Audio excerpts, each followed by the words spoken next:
This week on Supercars Torque, Nick Percat gets a new old car while the battle to be GM's new homologation team heats up.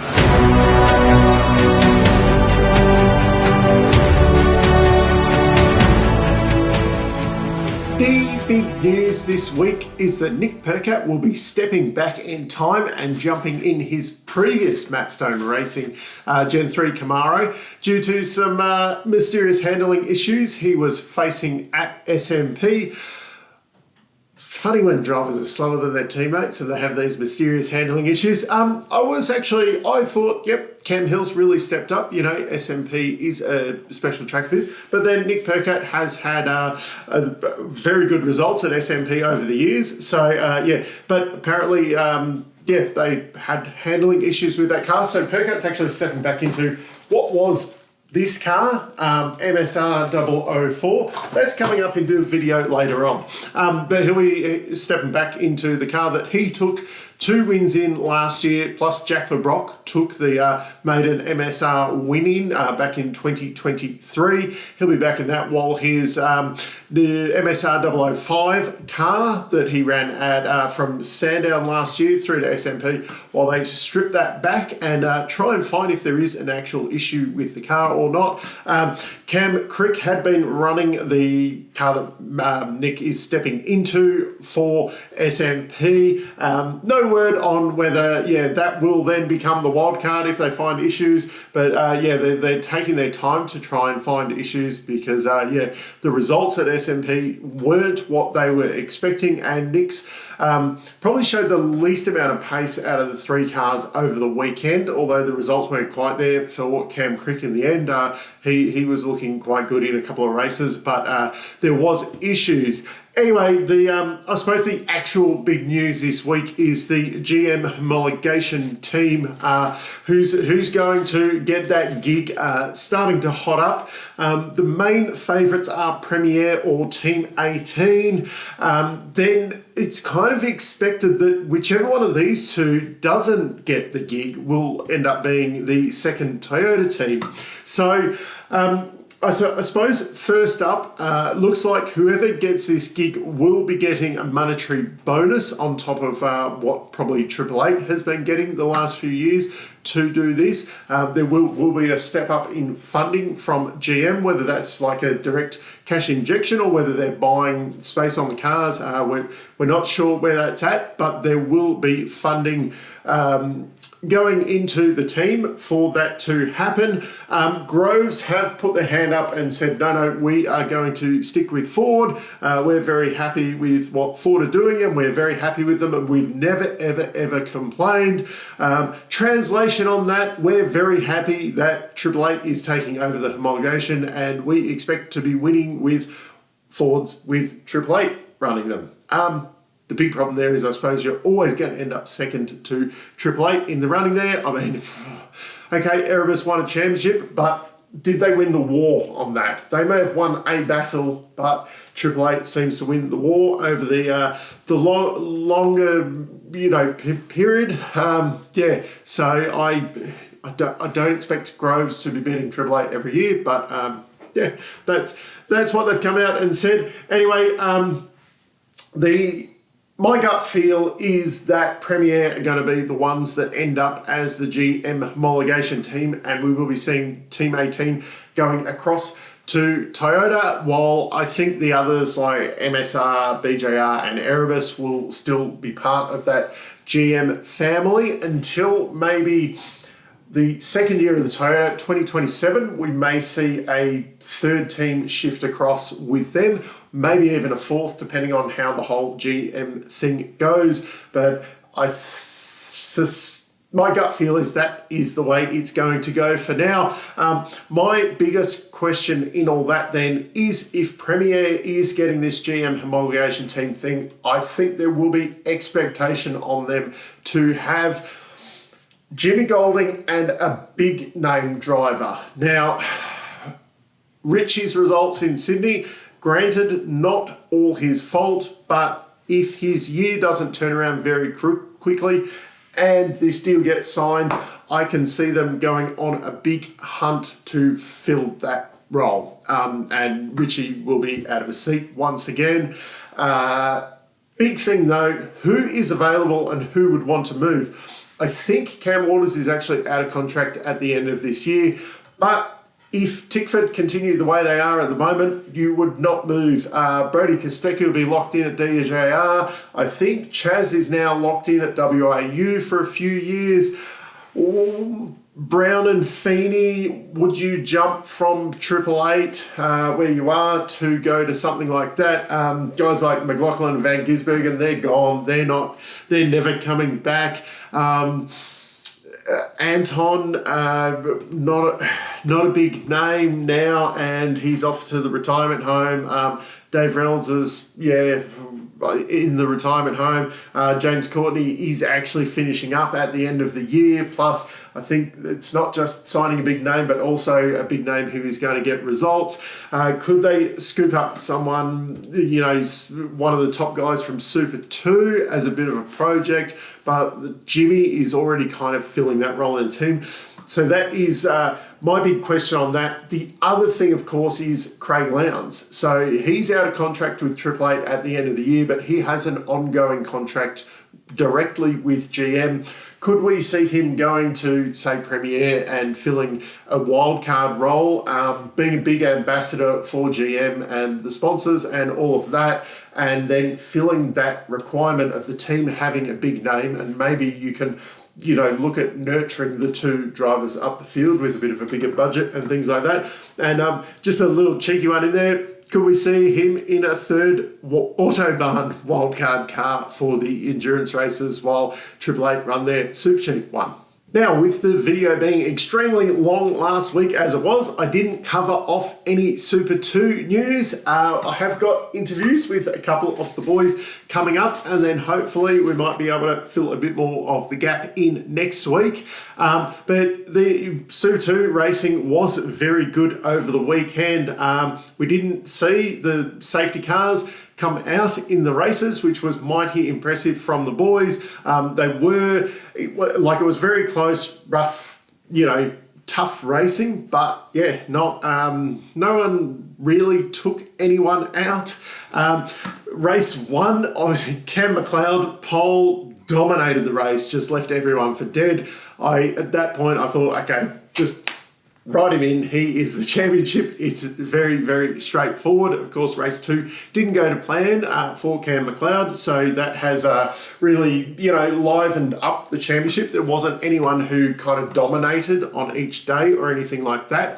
There was a lot of up and down through the field, and I think we're probably going to find that this year, where there is a lot of movement in the field. I don't think we're going to see just one or two guys kind of race away with the championship. I think the battle is probably going to be between, there's probably a good 5 or 6 guys that are definitely in the hunt already, and a couple of guys whose results at SMP probably weren't where they want them to be or expected. I think they're going to take some wins and get themselves into kind of championship contention. So we could even, this could be back to, I think it was the 2012 battle where we had 4 guys, really at the top of their powers going for the championship. I think this one could end up a lot like that championship with potentially even more guys fighting. Anyway, in race 1, Job Stewart was second from Ryland Gray. Jackson Walls, after his super magic start before everybody else, he ran third most of the race before he got his 15-second penalty. Biggest surprise of the weekend, I suppose, Zach Bates really, really struggling on his Eagleston debut. I expected him to come straight out of the blocks in that car and be right on the front. He wasn't in the battle, and in race 1, Cody Burcher won the friend of the show battle, only finishing in 11th though. Not a great start for the year for the boys. Anyway, for race 2, there was a bit more to celebrate with Cody Burcher being on pole. Unfortunately for him, Jordan Sinney he was on the front row with him, ran him around the outside of turn 1 and kind of off into the lead. Brad Vaughan was, I think, 5th on the grid. He jumped past the 2 888 cars that held that second row, jumps himself into 3rd. Jared Hughes started last on the grid. I'm yet to. I need to talk to him about what happened in qualifying and why he had to start from the back of the field. We'll find out hopefully next week. He passed about 8 cars on the opening lap, but then ended up backwards towards the end of the lap. So yeah, another thing hopefully I will be able to ask him about, because all this stuff was missed by the TV crew over the weekend, so hopefully we can get it from the horse's mouth what happened during those races. Brad Vaughan was looking really good, and yeah, he finally got past Cody Burcher there for third. In the friend of the show stuff, Campbell, Logan, why couldn't you get past Max Gagan?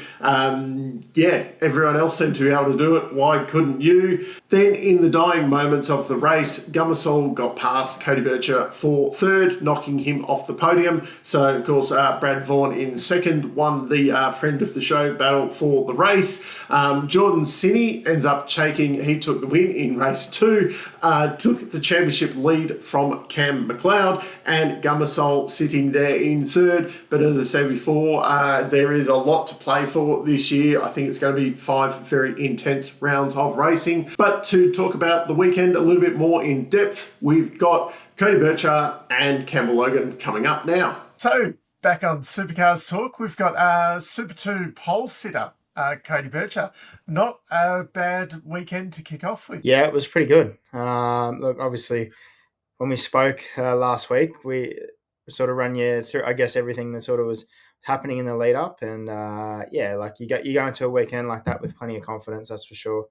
And to obviously the pole position was really good. We should have had the one on the Saturday as well, but I got a curb strike on the lap that would have put me pole, and I actually lost time with the curb strike. So that was a bit of a kick in the guts, that one. But yeah, overall it was a really good weekend. We couldn't quite convert the race result, but yeah, for a debut rookie and first weekend in Super 2 and with the Eggleston team, it's certainly a pretty solid start that sets a really good foundation for the rest of the year. Yeah, well, you did probably better than some of your more illustrious teammates. So, yeah, definitely a really good start. Yeah, absolutely. There's plenty of experience there, and a lot of us were, I guess, having similar feelings with the car too, which is always, I guess, that's sort of the benefit of having a 5-car outfit. We have a fair few opportunities to try different things with the car, and yeah, we certainly made some pretty big headway. And obviously, the qualifying car was quite good. I still think I could have made some little improvements on the car for the race, but overall, like I said, to have the weekend we did as a rookie, and first weekend with the team was certainly a pretty positive first weekend. Definitely. So what happened in race 2 there? Because you did end up dropping back to 4th in the race. Was it just tyre management or? Yeah, off the start, I actually had an issue where I couldn't get second gear. So initially, I actually got a better launch, but you kind of need second gear pretty quickly off the starts, and it took 2 or 3 goes to get it. So we're still looking into sort of what happened there, but Eastern Creek's a tough track. It's one of those circuits that sort of, if you can get out in front, you're going to look after the tyres pretty well from the get-go. Yeah. You can sort of hold a few people off behind. An issue sort of across all our cars, me, Geordie, and Batesy, was just looking after the tyres, to be quite honest. We made it was a lot better from Saturday to Sunday, that's for sure. Yep. But yeah, that dirty air really hurt us. Like all 3 of us were pretty much bang on pace of each other the whole race. But look, it's I guess quite historically been a pretty good track for some of the other cars and the other, I guess, manufacturers as such. So I think we did really well, and for us to all have the same balance and same issue, it was yeah, it was still pretty good, and we learnt lots that we can take into the next round, and to still have the weekend we did, and I guess come out of it feeling like we sort of, I guess, left a few stones unturned or left it a little bit underdone is to me, it's a pretty positive feeling that we can do that, and there's still plenty of room to improve. Yeah, so not bad. debut weekend when you're disappointed in those results. Yeah, absolutely. So like obviously when I sort of got out of the car, I was kicking myself a little bit. I definitely thought that we could have won that race, but it's definitely plenty of learnings to take from that one. I'm sure qualifying is just as important as well. So you sort of got to be in the fight to be able to make it happen. So the quality car is definitely there. We just got to, I guess, tune the rest of it up a little bit, and I'm sure we've got a few things we know we could sort that out with and come out swinging in Tassie. Definitely. So speaking of Tassie, what's the plans in between? Because it's a fairly long break for you guys. Yeah, it is a pretty big gap. So hopefully you can fit in a bit more racing in the in between. So we've got what is it, 2.5, nearly 3 months in between rounds, which is pretty crazy. So it's going to be from stinking hot at Eastern Creek on the weekend, and I'd say it'll be uh, slightly colder in Tassie by the time we get there. So for me, it's I'd just going to say be so. training, plenty of sim work, all my, I guess, some sponsor commitments, that sort of thing, and to Yeah. support all those guys who are guys and girls that are on board. So even though I got a bit of time off, it for me it's not going to stop really. It's still Yeah. full steam ahead in between now and then. And look, if I can get in a couple cars in between now and then, that'll be a big advantage as well. You have a full-time job as well, don't you? I do, yeah. So not only am I juggling that, but Hmm. also juggling everything else. So it's Yeah, uh, it's definitely busy, but it makes it more rewarding at the end of the day. definitely.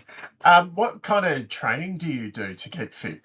Obviously, with supercars, they're reasonably physical. There's a sort of a lot happening at once, but it's also heat training. So um, Yep. I'm sort of pretty fortunate out this way. There's a lot of there's not much motorsport as such out around the Central West or Orange, even though Bathurst is just down the road. Like obviously all your Mm. teams are based in Melbourne, Sydney, Queensland, that sort of thing. So Yep. really, like I do actually a bit of training with the local footy clubs. They Okay. it's super intense training, which I by all means I don't go out there and I guess tackle anyone, but the cardio side and plenty of heat training. Quite enjoy my cycling as well. So yeah, Yep. keep them busy with that type of stuff. Plenty of gym work. It's all happening for me, and to make sure Yep. sort of in this gap, you hit the ground running where you left off at Sydney. You don't want to get to Tassie and then feel like, oh yeah, I need a session to get back going again. You sort of want to be able to jump in the car and by lap two, pretty well be up to scratch or where you want to be. Yeah. Well, you don't actually get a lot of time in the car over the weekends, so you've got to be prepared straight away, don't you? Yeah, exactly. And not only that, you're quite limited in testing as well, Mm. which is I guess makes our job a lot more difficult as such, but it also emphasizes the preparation you have in Mm. between rounds. Plenty of sim Yep. work as well. The simulator, as a lot of people will say, and as we were speaking about before, is quite an important tool these days. And Yep. yeah, that it does make quite a difference, and the cars are getting closer and closer to what it is to drive in real life. So yeah, Yep. all those things combined, and then hopefully they all work out together. How much kind of time do you spend on the sim during the week? Obviously, it varies a little bit. I do travel quite a lot, just being Yep. a little bit remote in a motorsport term as such. Sort of I go into Sydney quite frequently, which is for me is still a Yep. 3.5 4 hour drive. So look, you'd have to say maybe 8 to 10 hours a week if it's a good week. Sometimes you might only spend Yep. a couple, but sort of I guess for me Yeah. leading into rounds like Tassie, we won't get a chance to get there beforehand. So I'll Yep. definitely emphasize time on the sim and even just practicing things that you might be able to do in the race, or to even I'm definitely going to jump back on sort of like your Eastern Creeks and just try Yeah. some of those things I might have learned over the weekend, just to I guess emphasize it and I guess back them up and make sure it's instilled in your brain to make sure it you when you get to Tassie, once again, it's all pretty straightforward, and you can hit the ground running and not even have to think about it twice. And the big question: what happened to the metallic colours on the car? Yeah. With this year, we sort of wanted to swap it up a little bit. We've had the chrome the past 2 years, which is I think has looked fantastic. Mm, For sure, which would have been cool to keep. But I also wanted to make sure what we're doing for all my supporters is putting together some branding that fits everyone and is going to make it all stand out. So yeah, I would have loved to keep it, but don't get me wrong, the Eggleston yep. Motorsport colours definitely suit it. So yeah, I'm happy with the change, that's for sure.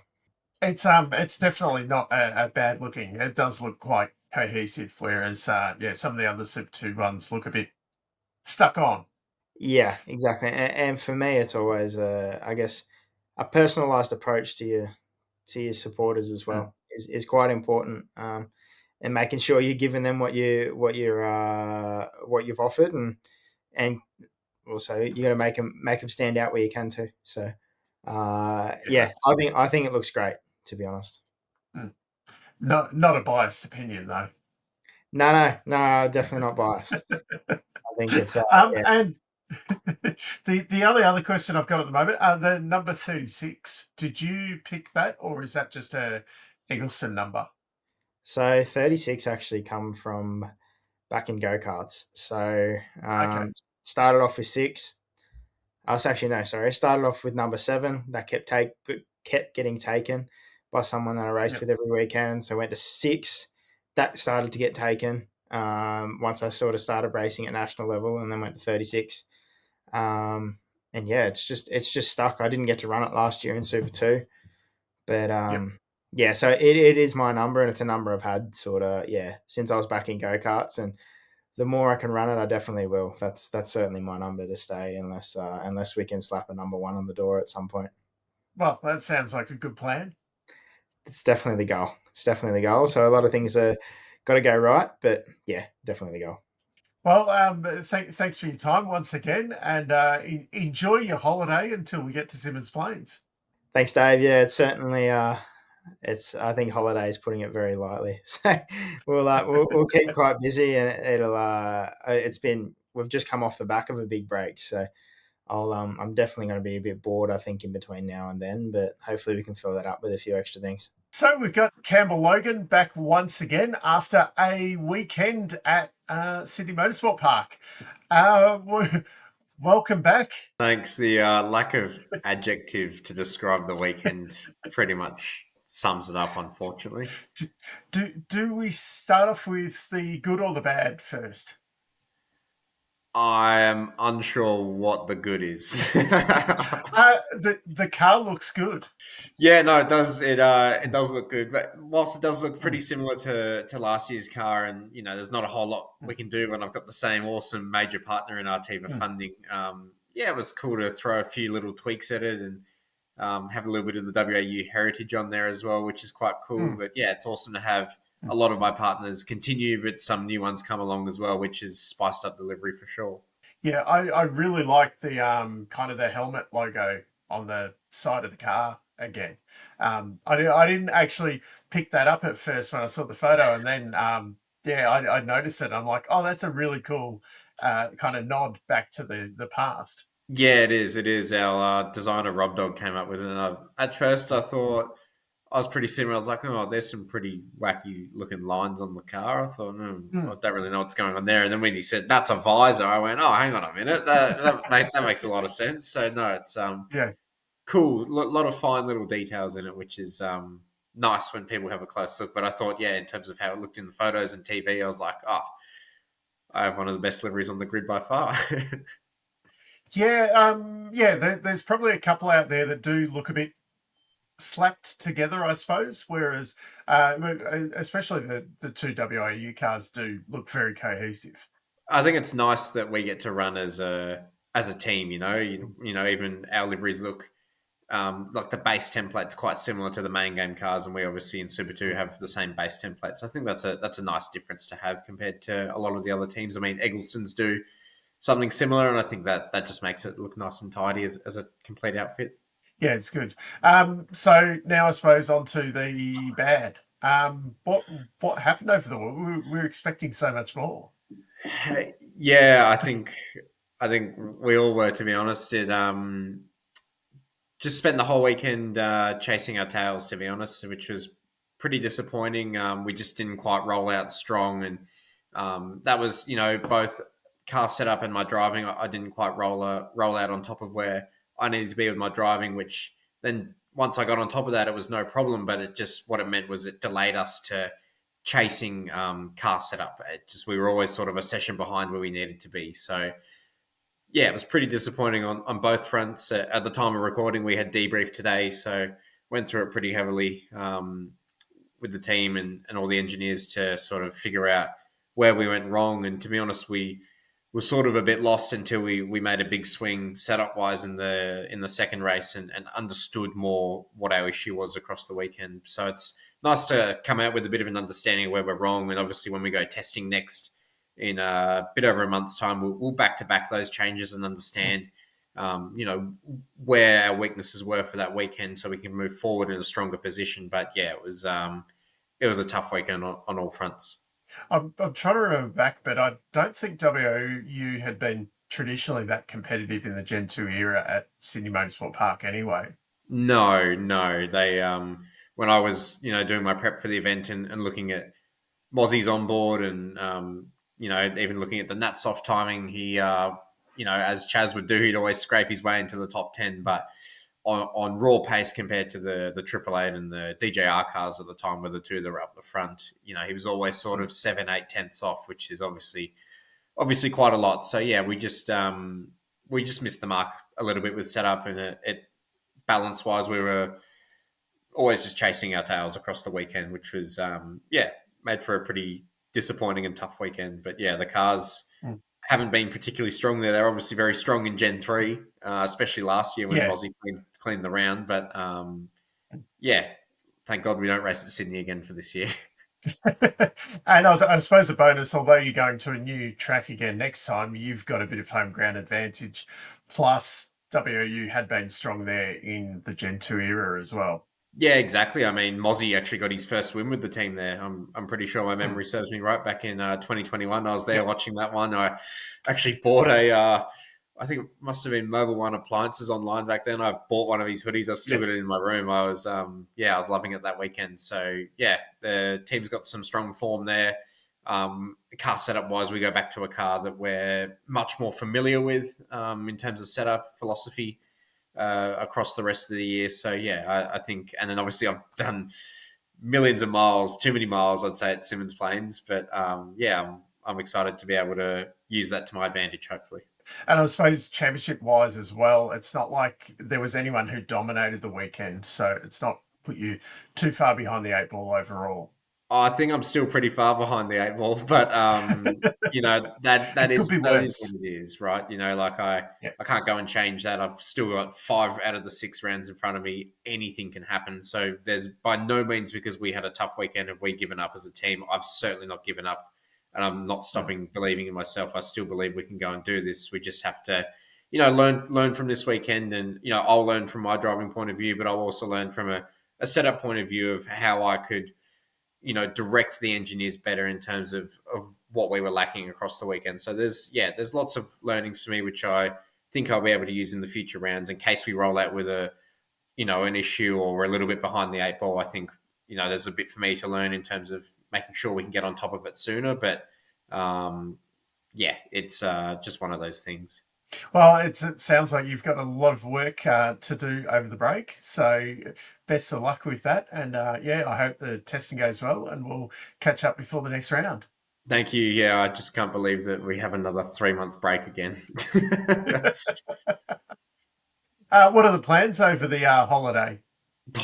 I don't know about holiday, to be honest. I mean, my immediate plans are tomorrow I'm flying out to Melbourne to go be a driver coach / data engineer for a Toyota 86 Scholarship Series team down at Phillip Island for the first round. So yeah, I'll be keeping busy. I'm going to be, trying to get more bum in seat time, which is especially down here at Simmons Plains. There's a few fast cars down here, which I'm going to try and get some seat time in to help prep for the round. And obviously we got a test day, but yeah, I'll just be working hard to make sure that we can put this first round behind us and still come Adelaide, be fighting for the championship.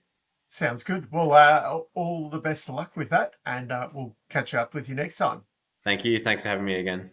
So that's the rundown of the Super 2 weekend. I hope you enjoyed the interviews with the boys, and hopefully I'll have at least one more for you next week. Anyway, down in the comments, let me know who you think is going to take on the GM homologation team, and if you were PremiAir racing in that position, who would you be signing for that second seat? Anyway, until next time, I'm still Dave, and I'll catch you later.